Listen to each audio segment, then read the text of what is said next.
ఇంటికి వెళ్లే విధానంలో 30-40 మంది పోలీసులు నన్ను అడ్డుకున్న సంగతి మీరు కళ్ళారా కూడా చూశారు.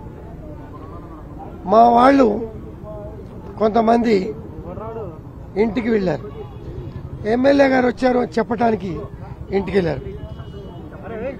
ఇంటికి వెళ్తే మా వాళ్ల మీద రాళ్ల దాడి. స్వయాన ఆయన భార్య పైనుంచి కిందకి కుండీలు విసిరినటువంటి సందర్భం, పూల కుండీలు విసిరినటువంటి సందర్భం. అయినప్పటికీ కూడా సహించాం. పోలీసులు అరెస్ట్ చేసి ఆహ్వానిస్తే వెళ్ళినా, నా కాన్స్టిట్యున్సీలో ఒక కాలనీకి నేను వెళ్ళినా నన్ను సుమారుగా చూశారు మీరు 5 గంటల పాటు అరెస్ట్ చేశారు.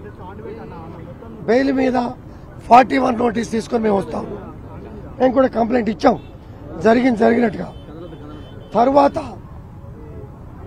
ప్రాంతీయ విభేదాలు,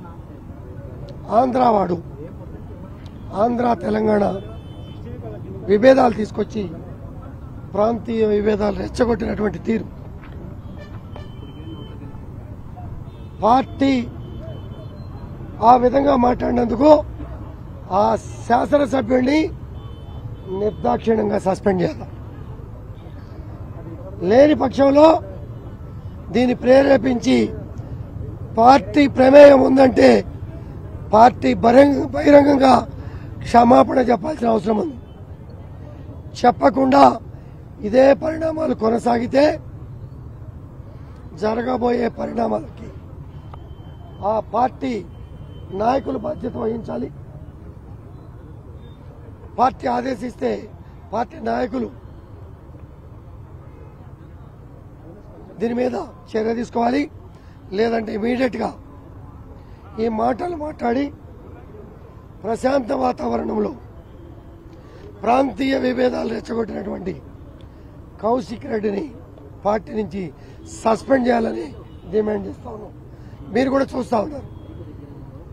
మమ్మల్ని దూషించడమే కాదు, మాట్లాడటమే కాదు, ప్రభుత్వంలో పనిచేస్తున్న అధికారులను కూడా చేసుకున్నటువంటి పరిస్థితి మీరే సోలింగులు పంపిస్తా ఉన్నారు.